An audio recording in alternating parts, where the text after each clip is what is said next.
කොළඹ ලොකු කොම්පැනි එක වැඩ කරන්නේ. අතට පයට සේවකයෝ.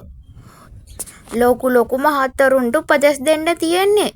සීතල කාමරවල අස්සේ බං ඉන්නේ. මේ වගේ වේලෙන් නෑ ඒවා. ලොකු කාර් එකක් තියෙන්නේ.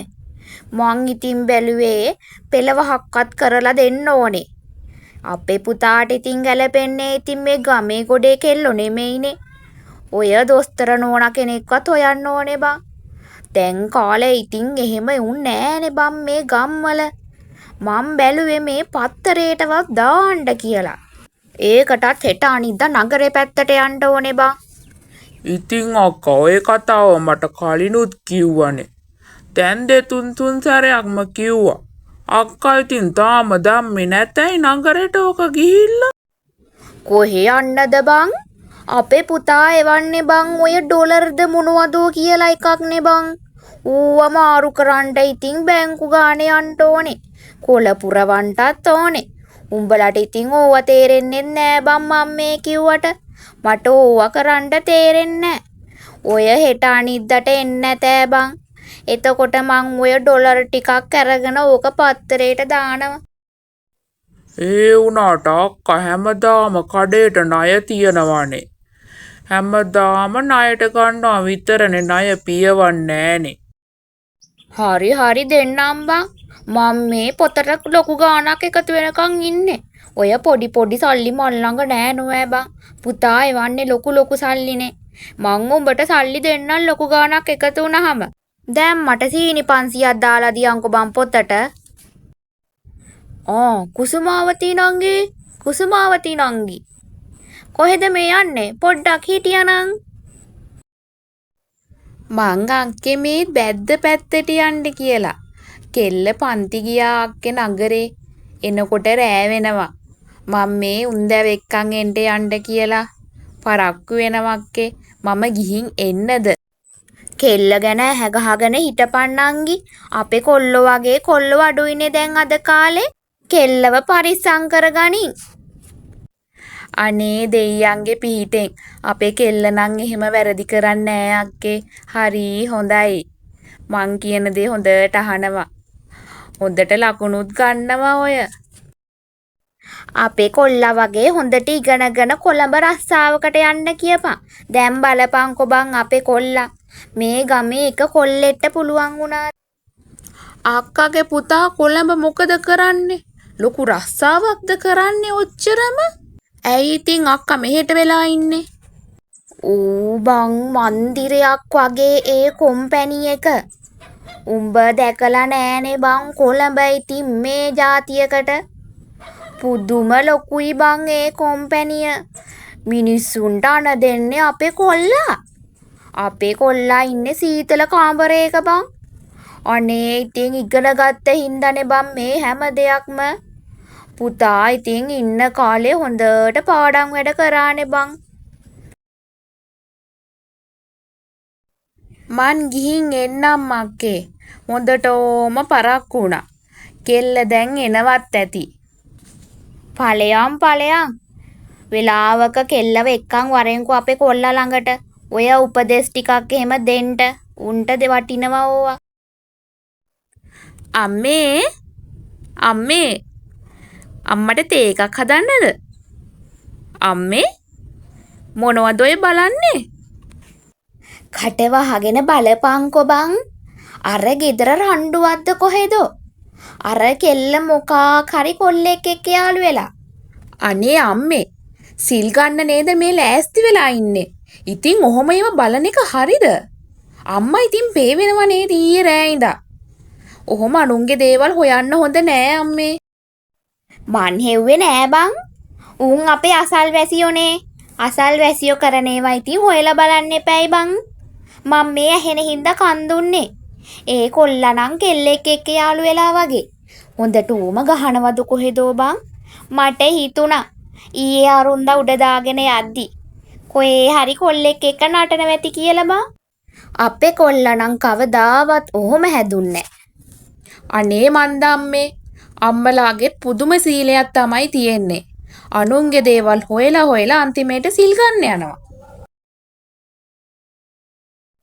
කුසුමාවතී නංගි කුසුමාවතී නංගි කුසුමාවතී නංගි මොකද බං මේ සද්දේ ගෙදර? අක්කේ නෑ මේ දන්නේ නැද්ද අපේ ජගත්ට පොඩ්ඩක් තරහ ගින් කෙල්ලට සැර කරා වෙන දෙයක් නෑ නක්කේ. ඒ උනාට බං මට හොඳටම ඇහුණනේ. කෙල්ලට හොඳටම තඩි බානවා. මං ඒකයි මේ සීල් ගන්න යන්න කලින් බලන්න ආවේ. නෑ අක්කේ කෙල්ලට තඩි බෑවේ නෑ. දන්නේ නැද්ද කෙල්ලෝ ඉතින් පොඩ්ඩක් නැත්තම් කෑ ගහනවනේ. අප්පච්චිට බයයි නොවෑ කෙල්ල. ඒකයි ඔය සැර කරනකොට කෑ ගහන්නේ. අක්කා ඉතින් උදේ පාන්දර ඕවා හොය ඉන්න නැතුව යන්න එපැයි සිල් ගන්න. උඹලගේ කෙල්ලව දවසක අපේ කොල්ලට මුණ ගස්සපන්කො බං. එකට හැදුණු කෙල්ලෝනේ. අපේ කොල්ලා තේරුම් කරලා දෙයි. ඔය ඉගෙනීමේ වැදගත්කම. දැන් ඉතින් පුතා වැඩ කරන ලොකු කම්පැනි එකනේ බං. මං එහෙනම් යනවා. මට සිල් ගන්න පරක්කුණා නොවෑ බං. උඹලගේ මේ ප්‍රශ්නේ හින්දා මටත් සිල් ගන්න නෑ. උඹ වෙලාවක කෙල්ලව එකගෙන වරෙන්කෝ. අපේ කොල්ලට ෆෝන් එකකින් කෝල් එකක්වත් අරගෙන කියමු. අනේ එහෙම ඕනේ නෑ අක්කේ. අපේ කෙල්ල වැරදි කරන්නේ නෑ. අක්කාත් ඉතින් අක්කගේ කොල්ලා ගැන හොයලා බැලුවොත් හොඳ නැද්ද?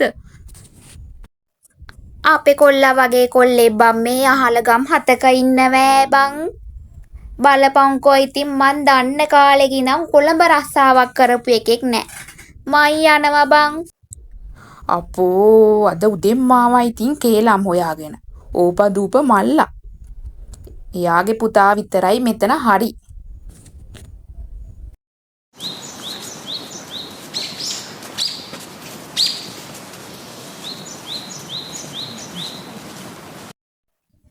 ඔව් පුතේ මං සල්ලි ගත්තා. මොකා? උසස් සීමක් හම්බ වුණාද? දැන් පුතාද එතන ලොක්කා එතකොට. පුතාට වැඩකාරයොත් ඉන්නවද? පුතාද එතකොට ලොකු ලොක්කොන්ටත් අණ දෙන්නේ. හා මගේ කොල්ලා ගැන ඉතින් මට ආඩම්බරයි. මාලිගාවක් වගේ ගෙදරක්ද? ඒකෙත් සීතල කාමරයකද පුතා ඉන්නේ? අහලගම් 7කවත් නෑ නොවෑ. මගේ වගේ කොල්ලෙක්. මට හරි ආඩම්බරයි පුතේ උඹ ගැන. පරිස්සමෙන් හිටපන් එහෙනම්. මගේ කොල්ලා බං කතා කරේ. ඔය මොකද්දෝ ප්‍රොමෝෂන්ද මොකද්දෝ එකක් හම්බ වෙලානේ. දැන් පුතා තමා එතන ලොක්කා බං. ඔව් ලොකු ලොක්කොත් එනවලු වෙතෙන්ද. අපේ පුතාගෙන් අහලලු ඔය තීරණ එහෙම ගන්නේ. අනේ ඉතින් අපේ ගමට වාසනාවන්. බලපන් ඉතින් උඹලටත් කොච්චර ආඩම්බරයක්ද කියලා. මගේ කොල්ලා වගේ එකෙක් ඉන්න එක. අම්මේ අර කැඩුණු ෆෝන් එකක් තිබ්බ නේද අර කබඩ් එකේ. අම්මා ඒක දැක්කද? ඊයේත් තිබුණනේ ඒක. දැන් බලද්දි ඒක නෑ. අම්මා ඒක දැක්කද? මම් බැලුවේ මේ නගරෙට යන කෙනෙක් අතේ යවලා ඒක හදාගන්න. ඒකද බං. ඒක මං ඊයේ ගත්ත මේ පොඩි වැඩකට. මං ගන්න සිල් මල්ලේ ඇති බං. ඒකේ ගිහින් බලපන්. ඒකට මං දැම්ම වගේ මතකයි. අම්මට මොකටද ඒක? ඊටම සිල් ගන්න? ඒක වැඩ කරන්නේත් නෑනේ අම්මේ. ඒකෙන් කෝල් ගන්නත් බෑ. ඒක ඔන් වෙන්නේවත් නෑ. උඹට බං ඒ පැහිච්චි කම් වලින් වැඩක් නෑනේ බං. උඹ තියෙන තැනින් ඒක ගනි. මං ඒක ගත්තේ මගේ වැඩකට. උඹට ඒව වැඩක් නෑනේ. මං මගේ වැඩ බලා ගන්න. උඹ ඒක නගරයට අරන් යනවා නම් අරන් ඵලයන්. අනේ මන්ද මේ අම්මනම් මොනවා කරනවද මන් දන්නේ. පිස්සු හැදීගෙන එනවද මන් දන්නේ මුන්දට.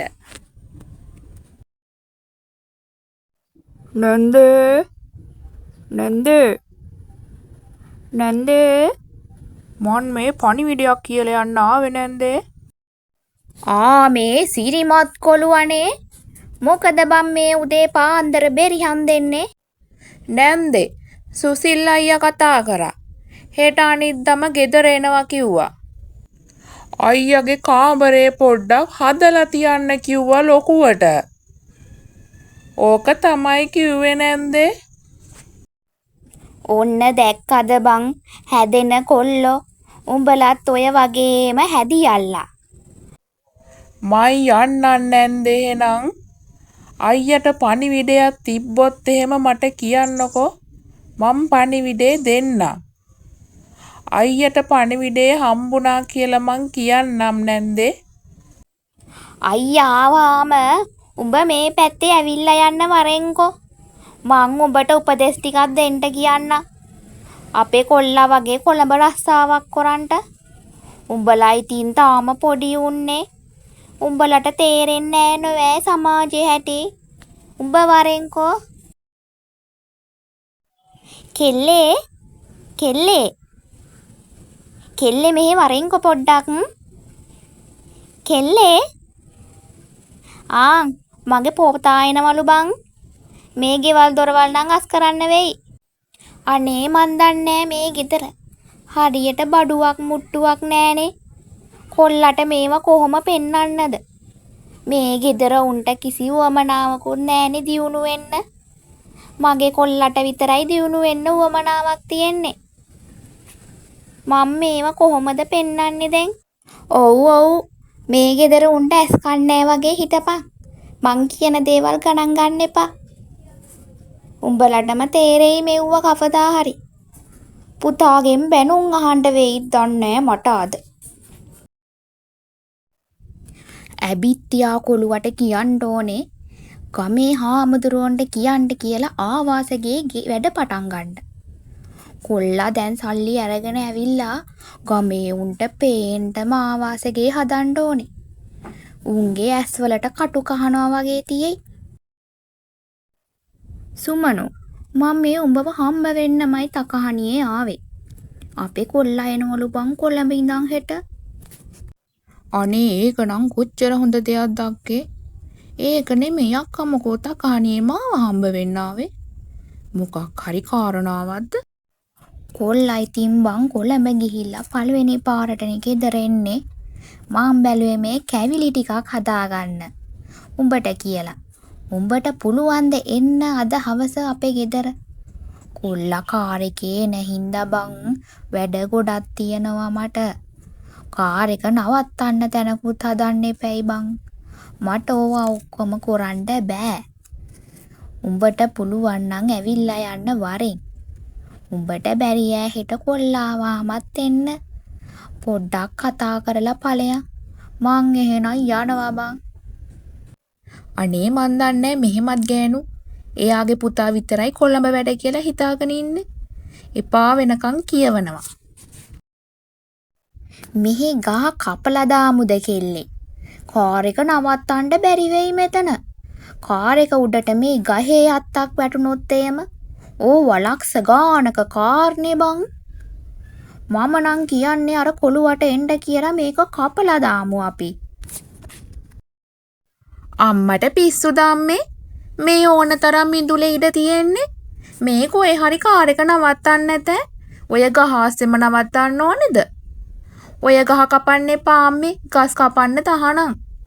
පුතාගේ කාර් එක නැවැත්තුවා වගේ නෙමෙයි. හිරේ ඉන්න වෙයි ඔක්කොටම. ඒ උනාට බම් මේ හරිය නැවැත්තුවොත් ගමේ උන්ට පේන්නේ නෑනේ. අර ගහ ළඟ නැවැත්තුවොත් එහෙම මුළු ගමටම පේනවා. ඒ හින්දා එතනම තමයි නවත්තන්න ඕනේ. ඕක හංගලා තියලා වැඩක් ඈ බං. ගමේ කෙක්ටවත් තියෙනවද ඔය වගේ කාර් එකක්? අපේ කොල්ලට ඇරෙන්න.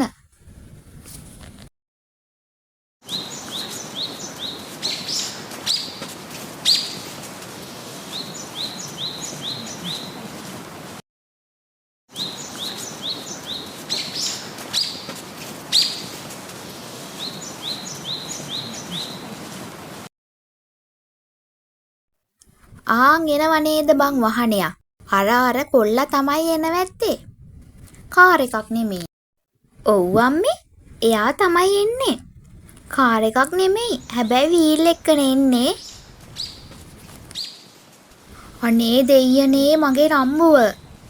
ගමේ උන්දලෑ දැක්කද දන්නේ මං කිව්වේ කාර් එක එනවා කියලානේ. අර පුතේ ගොඩක් අය බහිනවනේ අරකින්. ඒ කවුද මේ ගෑණියෙකුත් එක්කන් ඉන්නේ?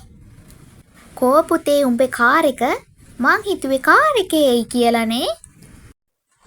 මට කොහෙද අම්මේ කාර්? මං වැඩ කරේ රියදුරෙක් විදිහටනේ. ඒක මගේ කාර් එකක් නෙමෙයිනේ අම්මේ. මට කොහෙන්ද කාර් ගන්න සල්ලි අම්මේ? ඒක නෙමෙයි. කවුද බම් මේ කෙල්ල? උඹ මොකද මේ ගෑණියෙක් එක්කන් ඇවි? උඹේ යාළුවෙක්ද බං? ඊටම මේ පොඩි ළමයෙකුත් එක්කගෙන ගමේ උන්දලා එහෙම දැක්කේ නෑ නේද? නැත්තම් ලැජ්ජාවේ බෑ බම්මට. මේ පුතාගේ යාළුවෝ වෙන්නමයි හිතේ. හොඳයි. නෑ අම්මේ. මං මෙයාව කසාද බැන්දා. මං ඒකයි ගෙදර එක්කගෙන ආවේ. අපි ආයේ හැමදාටම මෙහි තමයි ඉන්නේ. මෙයා මට වඩා වයසින් වැඩි වුණාට මෙයා හරි හොඳයි අම්මේ. එතකොට මේ ළමයා කාගේද? උඹ මේ ගමෙන් ගිහින් මාස 5ක්වත් නෑනේ බං. මේ අවුරුදු 2ක ළමයෙක් ඉන්නේ. ඒ මෙයාගේ කලින් කසාදේ ළමයා අම්මේ. එයාව දැන් දික් කසාද කරලා තියෙන්නේ. දික් කසාද ඉවරුණු ගමන් තමයි අපි ගමට ආවේ. උඹ මගේ නම්බුව කෑවා. මං දැන් කොහොමද කියපන්කෝ ගමේ මිනිස්සුන්ට මූණ දෙන්නේ? මං ඉවරයි. අක්කේ. අක්කේ. මොකද බම් මේ උදේ පාන්දර බෙරිහන් දෙන්නේ? මොකෝ මේ පැත්තේ? අදත් රණ්ඩුවක්වත් කෙල්ලත් එක්ක. අනේ නෑ අක්කේ. අපේ කෙල්ල විශ්වවිද්‍යාලයට තේරිලානේ. අද ඒකේ ප්‍රතිඵල ආවා.